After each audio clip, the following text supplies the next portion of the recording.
Welcome to mega 9 burning topic. ఆ జాతీయ party ఆ రాష్ట్రంలో అధికారంలోకి రానైతే వచ్చింది, కానీ ఆ సంతోషం మాత్రం ఏడాదిన్నరగా ఎక్కడా కానరావడం లేదు. అన్నీ ఉన్నా అల్లుని నోట్లో శని అన్న చందంగా మారిందనే టాక్ వినిపిస్తోంది. దేశంలో ఎక్కడా లేని విధంగా ఇచ్చిన మాటకు కట్టుబడి ఉన్నాం, హామీలన్నీ నెరవేరుస్తున్నాం అని గట్టిగా అందరూ కలిసి చెబుతున్నా ఎందుకనో పాజిటివ్ టాక్ కన్నా ఎక్కువ నెగిటివ్ అవుతుంది. దీనికి తోడు ఇటు ఇంట్లో ఈగల మోత, అటు బయట పల్లకీల మోత అన్నట్లుగా రాష్ట్ర పార్టీలో వర్గపోరు ఓవైపు, బలమైన ప్రతిపక్షం మరోవైపు ఆ రాష్ట్ర ముఖ్యమంత్రిని ఉక్కిరి బిక్కిరి చేస్తున్నాయి. ఇదిలా ఉండగానే పిట్టపోరు పిల్లి తెరిచినట్లుగా కొత్తగా వచ్చిన ఇన్ఛార్జితో పాత కొత్త పంచాయతీలు మొదలయ్యాయనే వాదన వినిపిస్తుంది.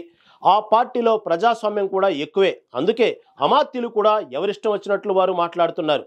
దాంతో మరింత గందరగోళం పెరుగుతుంది తప్ప ప్రయోజనం లేదట. దీంతో ఇటు పార్టీ కార్యకర్తల్లో, అటు ప్రభుత్వ అధికారులు కొంత అయోమయం నెలకొందట. అదంతా కరెక్ట్ చేయడానికి ఆ రాష్ట్ర ముఖ్యమంత్రికి ప్రతిసారి రంగంలోకి అరంగేట్రం చేయడం, ఇటు పార్టీని అటు ప్రభుత్వాన్ని నవ్వెసాచిలా మారి అన్ని సరిచేస్తున్నారట. మొత్తం మీరే చేశారు, మీరే అంటూ ఎదురుదాడికి దిగారట. ఒకవైపు పార్టీ, మరోవైపు ప్రభుత్వం, ఇంకోవైపు బలమైన ప్రతిపక్షాలు, మరోవైపు అంతకంటే బలమైన ప్రజలు. చతుర్ముఖ సమస్యలను ఎదుర్కోవడానికి వారి అటెన్షన్ను డైవర్ట్ చేయడంలో ఆ రాష్ట్ర ముఖ్యమంత్రి అప్రచాణిక్యుడిగా మారారా? ఇంతకీ ఎక్కడ ఇదంతా అనుకుంటున్నారా? అయితే మీరు బర్నింగ్ టాపిక్ పూర్తిగా చూడాల్సిందే.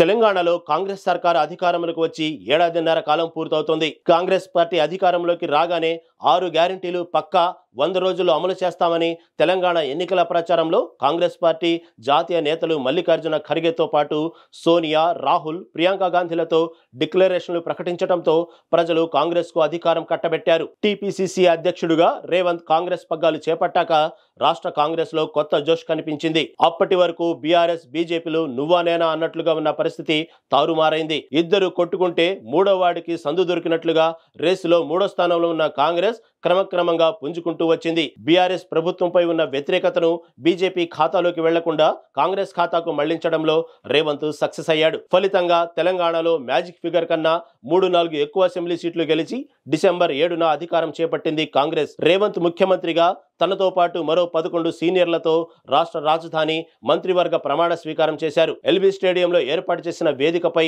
ప్రజాప్రభుత్వం ప్రమాణ స్వీకార కార్యక్రమం అనే స్లోగన్లు ఏర్పాటు చేయడం ద్వారా తెలంగాణలో కాంగ్రెస్ ప్రభుత్వం ప్రజలకు అందుబాటులో ఉంటుందనే సంకేతాలిచ్చారు రేవంత్.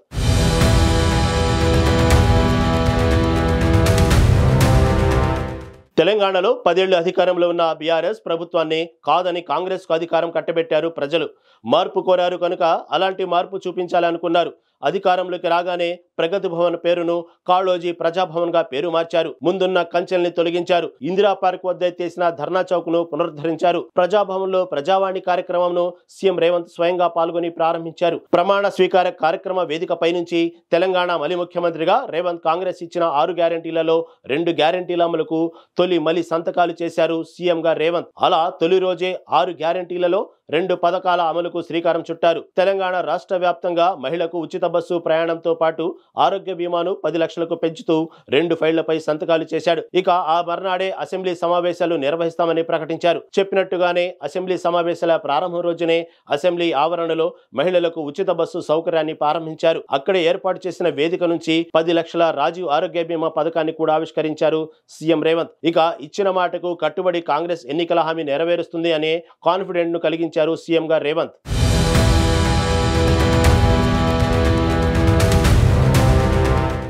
6 గ్యారంటీలలోని 13 పథకాలు, 420 హామీలు అమలు చేయడానికి రేవంత్ ప్రభుత్వం ఆ దిశగా అడుగులు వేస్తున్న క్రమంలో రాష్ట్ర ఖజానా సీఎం రేవంత్ కు షాక్ ఇచ్చింది. ప్రతిపక్షంలో ఉన్నప్పుడు ప్రభుత్వంపై విమర్శలు చేయడం కామన్. అదే క్రమంలో టీపీసీసీ అధ్యక్షుడిగా ఉన్నప్పుడు రేవంత్ రాష్ట్రాన్ని అప్పుల కుప్పగా మారుస్తున్నారని ఆరోపణలు కూడా చేశారు. అయితే పూర్తిగా దిగితే గాని లోతు తెలియదన్నట్లుగా సీఎం అధికారం చేపట్టాక రేవంత్ కు తెలంగాణ రాష్ట్ర ఖజానా పరిస్థితి కళ్ళకి కట్టినట్టుగా కనిపించింది. లంకె బిందెలకు బదులు మట్టి కుండలు ఉన్నాయని గ్రహించాడు. అదే విషయాన్ని బయటకు కూడా చెప్పేశాడు. అలా రేవంత్ రాకెట్ స్పీడ్ కు రాష్ట్ర ఖజానా బ్రేక్ వేసింది. దీంతో 6 గ్యారంటీలు అమలు చేయడం కష్టతరమైంది. అప్పుడే తాత్కాలిక ఉపశమనంగా లోక్సభ ఎన్నికలు నగరా మోగటంతో కాస్త రిలీఫ్ దొరికింది.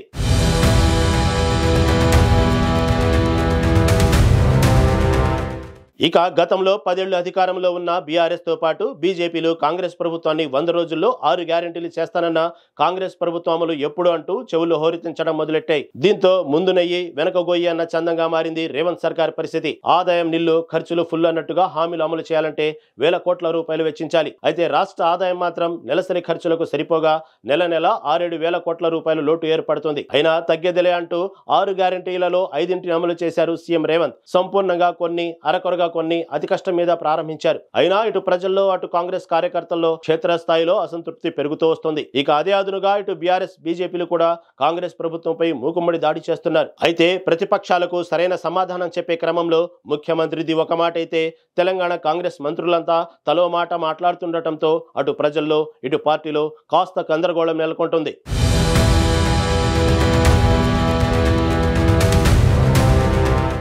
6 గ్యారెంటీలలో 13 పథకాలు ఉండగా వాటిలో తెలంగాణ ప్రభుత్వం ఇప్పటి వరకు అమలు చేసిన పథకాలు: మొదటిది ఆర్టీసీ బస్సులో మహిళకు ఉచిత బస్సు సౌకర్యం, రాజీవ్ ఆరోగ్య బీమా 10 లక్షలు, గృహజ్యోతి, ఇందిరమ్మ ఇళ్లు, చేయూత, రైతు భరోసా. ఇలా కాంగ్రెస్ పార్టీ అమలు చేస్తున్నామన్న 6 గ్యారెంటీలలో 5 అమలుకు కృషి చేసినా అవి పాక్షికంగా అమలు అవుతుండటంతో అటు ప్రతిపక్షాల పోరుతో పాటు ప్రజలలో తీవ్ర అసంతృప్తి ఎదుర్కొంటుంది రేవంత్ సర్కార్. ఇక ఇదంతా బయటి పోరు కాగా రేవంత్ ఇంటి పోరు కూడా వెంటాడుతుంది. కేబినెట్ లో ఖాళీగా ఉన్న 6 కేబినెట్ పోస్టు బెర్తులు భర్తీ చేయడానికి 1.5 సమయం పూర్తయిపోయింది. ఆశావాహుల నుంచి ఒత్తిడి ఓవైపు, నామినేటెడ్ పోస్టుల భర్తీలో కూడా అదే రకమైన ఒత్తిడి పెరుగుతోంది. ఏదైనా ఢిల్లీ కాంగ్రెస్ అధిష్టానం మాత్రమే నిర్ణయం తీసుకుంటుందని పైకి చెప్తున్నా లోపల మాత్రం కాస్త నలిగిపోతున్నట్లు, ఢిల్లీ పెద్దలు రేవంత్ ను దూరం పెడుతున్నట్టు, తెలంగాణ సీఎంను మారుస్తారంటూ జరుగుతున్న ప్రచారానికి, వెలువడుతున్న ఊహాగానాలకు తెరదించే క్రమంలో అప్పుడప్పుడు రేవంత్ అసహనానికి గురవుతున్నారు. ఢిల్లీ మీడియాతో మాట్లాడుతూ ఇదే విషయాన్ని నొక్కి మరీ వక్కానించారు.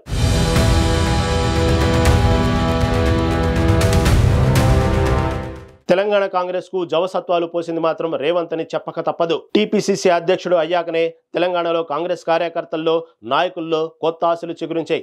అప్పటిదాకా కాంగ్రెస్ బంగాళాఖాతంలో కలిసిపోయింది అని జరిగిన ప్రచారాన్ని తిప్పికొట్టారు రేవంత్. ఎన్నికలు సమీపిస్తున్న సమయానికి 3వ స్థానంలో ఉన్న కాంగ్రెస్ ను రేవంత్ సమయస్ఫూర్తితోనే అధికారంలో చేపట్టేలా చేయడంలో కృతకృత్యుడయ్యాడు. అందుకే కాంగ్రెస్ పార్టీలో ఎప్పటి నుంచో ఎందరో సీనియర్లు ఉన్న రేవంత్ సీఎం అయ్యారు. అయితే టీపీసీసీ పదవిని 50 కోట్లు ఇచ్చి తీసుకున్నారనే ప్రచారం జరిగింది. రాష్ట్రంలో కాంగ్రెస్ అధికారంలోకి వచ్చింది. తెలంగాణకు దీప్దాస్ మున్షిని తెలంగాణ కాంగ్రెస్ వ్యవహారాల ఇన్ఛార్జిగా నియమించింది కాంగ్రెస్ అధిష్టానం. ఇక ఆమె కూడా తెలంగాణ కాంగ్రెస్ పార్టీ వ్యవహారాలతో పాటు చేతివాటం పెరిగిందని అధిష్టానానికి ఫిర్యాదులు వెళ్లాయట. దీంతో ఆమె స్థానంలో మరో మహిళ మీనాక్షి నటరాజన్ ను తెలంగాణ రాష్ట్ర వ్యవహారాల ఇన్ఛార్జిగా నియమించారు. ఇక ఆమె చాలా సాదాసీదగా కనిపించినా ఇక్కడ జరిగే ప్రతిదీ అనతి కాలంలోనే ఆమె అధ్యయనం చేయడమే కాకుండా ఉన్నది ఉన్నట్టుగా అధిష్టానానికి రిపోర్ట్ ఇచ్చిందట. అందుకే మొన్న ఎమ్మెల్యే కోట, ఎమ్మెల్సీలలో కొన్ని మార్పులు జరిగాయని ప్రచారం జరుగుతుంది. అంతేకాకుండా పార్టీలో పనిచేసే వారికి మాత్రమే పదవులు ఉంటాయని చెప్తూ తెలంగాణలోని పార్లమెంటు నియోజకవర్గాల వారీగా సమావేశాల్లో స్పష్టం చేసిందట. ఇన్నాళ్లు ఒక లెక్క, ఇప్పుడు మరో లెక్క అని క్లారిటీ ఇస్తుందట. ఇది నామినేటెడ్ పోస్టుల భర్తీతో పాటు పార్టీ పోస్టులకు కూడా వర్తిస్తుందని షరతులు కూడా పెట్టిందట.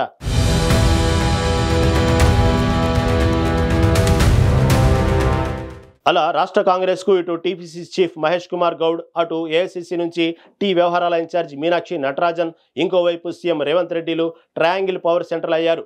అధికార వ్యవహారాలు, పార్టీ వ్యవహారాల విషయంలో పనిచేయని వారు, పని చేసేవారు చివరికి అమాత్యులైనా సరే పద్ధతి మార్చుకోండి లేదా మిమ్మల్ని సైతం మార్చడానికి వెనకాడడం అనే మెసేజ్ ఇస్తూ ఇటు పార్టీని అటు ప్రభుత్వాన్ని 2 పట్టాలపై సమాంతరంగా కాంగ్రెస్ రైలును పరిగెత్తిస్తున్నారు రేవంత్. సీఎంగా తాను ప్రభుత్వాన్ని నడపాలి, అందుకే పార్టీ శ్రేణులకు ఎల్లప్పుడూ గాంధీ భవన్లో అందుబాటులో ఉండేలా టీపీసీసీ అధ్యక్షుడిగా మహేష్ ను అందుబాటులో ఉండేలా నియమించారు. ఇక పదవులు కావాలంటే ఢిల్లీ చుట్టూ ప్రదక్షిణలు చేయడం కాదు, ప్రజల్లోకి వెళ్లి ప్రజల కోసం, ప్రభుత్వం కోసం పనిచేయండి, పని చేసే వారికే పదవులంటూ T Congress activity incharge Meenakshi Natarajan తో సీరియస్ గా చెప్పిస్తున్నారు. హైదరాబాద్, ఢిల్లీలు కాదు, ప్రజలే అధికార కేంద్ర బిందువులు. కావున కనీసం రాష్ట్రంలో 10 ఏళ్లైన అధికారంలో కాంగ్రెస్ అధికారంలో ఉండాలన్నా రాబో 3.5 ఏళ్లలో మరోసారి రాష్ట్రంలో కావచ్చు, కేంద్రంలో కావచ్చు కాంగ్రెస్ అధికారంలోకి రావాలన్న కాంగ్రెస్ కార్యకర్తలతో పాటు నాయకులు ఇప్పుడు ప్రజలలో ఉండాలి.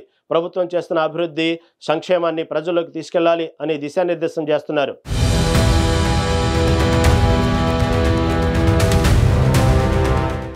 రేవంత్ రెడ్డి ప్రభుత్వం తెలంగాణలో అధికారంలోకి వచ్చాక కొద్ది రోజుల నుంచే గత ప్రభుత్వం చేసిన అప్పులకు వడ్డీలు కట్టడానికి వేల కోట్ల రూపాయలు అప్పులు చేస్తున్నామని చెబుతున్నారు. అప్పులు తీర్చుకుంటూ ఆదాయం పెంచే పనిలో ఉన్నానని, పెంచిన ఆదాయాన్ని రాష్ట్ర ప్రజలకు పంచుతూ పోతామని చెబుతున్నారు. ప్రజల్లో పెరుగుతున్న వ్యతిరేకత తమ ప్రభుత్వానికి సానుకూలంగా మలుచుకునే పనిలో నిమగ్నమయ్యారు. ఆ అసంతృప్తి కారణంగానే ఇప్పుడు స్థానిక సంస్థల ఎన్నికలు నిర్వహించేందుకు విముఖత చూపుతున్నారు. కాంగ్రెస్ నాయకులలో కూడా మార్పు రావాలని, ప్రజల ఎన్నికల న్యాయ నిర్ణేతలు కనుక వారితోనే ఉండాలి అంటూ ఎమ్మెల్యేలకు కూడా స్ట్రిక్ట్ గా చెబుతున్నారు.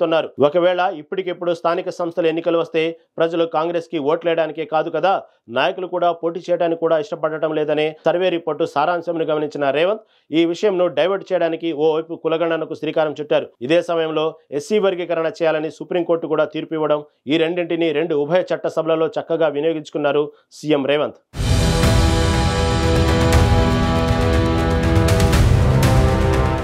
ఇక అదే అసెంబ్లీ వేదికగా గత ప్రభుత్వం చేసిన అప్పుల కారణంగా వడ్డీలు కట్టడానికి మాత్రమే అప్పులు చేస్తున్నామని కూడా స్పష్టం చేశారు సీఎం రేవంత్. బలవంతమైన సర్పం చలిచీమల చేత చిక్కి చావెద సుమతి అన్నట్లు ప్రతిపక్షాలు బలంగా ఉన్నాయి. ముఖ్యంగా 10 ఏళ్లు తెలంగాణలో అధికారం చలాయించిన బీఆర్ఎస్, 11 ఏళ్లుగా కేంద్రంలో అధికారంలో ఉన్న బీజేపీ ఈ రెండింటిని ఎదుర్కోవడం అంత ఆషామాషి వ్యవహారం కాదు. ఇక సహచర మంత్రులు, వారి సహకారం, వారు సమాచారం ఆశించిన స్థాయిలో లేకపోవడం, వారేది మాట్లాడినా అది బూమరంగ్లా తిరిగి ప్రభుత్వానికి ప్లస్ కాకపోగా మైనస్ అవుతుంది. అందుకే తానే సవ్యసాచిగా అన్ని అస్త్రాలు సంధిస్తూ అసెంబ్లీని వేదికగా మలుచుకున్నారు. కేంద్రంలో ఉన్న బీజేపీ ప్రభుత్వం రాష్ట్రానికి నిధుల విషయంలో మొండి చేయిస్తున్నారని రాష్ట్ర బీజేపీ నాయకులకు, బీజేపీ కేంద్ర మంత్రులకు సవాల్ విసిరారు. అలా చాకచక్యంగానే డైవర్ట్ పాలిటిక్స్ తో బీజేపీ పార్టీని, బీఆర్ఎస్ పార్టీని మొత్తం మీరే చేశారని అంటూ వారికే సాకుగా చూపే ప్రయత్నంలో రేవంత్ సక్సెస్ అయ్యారు. వర్ధమాన అపర చాణుక్యుడిగా అనిపించుకున్నాడు. కులగణనకు శ్రీకారం చుట్టి దేశ కాంగ్రెస్ కు ఆక్సిజన్ ఇచ్చారు సరే, తన ప్రభుత్వానికి ఊపిరి సలపకుండా చేస్తున్న ఆర్థిక గడ్డు పరిస్థితిని రేవంత్ ఎలా ఎదుర్కొంటారు? 6 గ్యారంటీలలో మిగిలిన పథకాలు ఎలా అమలు చేస్తారు? రానున్న రోజుల్లో పదవుల భర్తీలో ఎలా సమన్వయం చేస్తారు? ప్రతిపక్షాలను ధీటుగా ఎలా ఎదుర్కొంటారు? 3.5 ఏళ్లలో రాష్ట్రంలో మరోసారి అధికారంలో ఉంటాం, కేంద్రంలో కూడా కాంగ్రెస్ అధికారంలో వస్తుంది అని చెప్తున్న రేవంత్ కష్టాల్లో ఉన్న రాష్ట్ర కాంగ్రెస్ ప్రభుత్వాన్ని మరో 3.5 ఏళ్లు ఎలా గట్టెనెక్కిస్తాడు? 4 ఏళ్లలో కేంద్రంలో కాంగ్రెస్ అధికారంలోకి తీసుకురావడానికి ఇంకెన్ని పర్యాయాలు ఢిల్లీ పర్యటనలు చేస్తారో చూడాలి.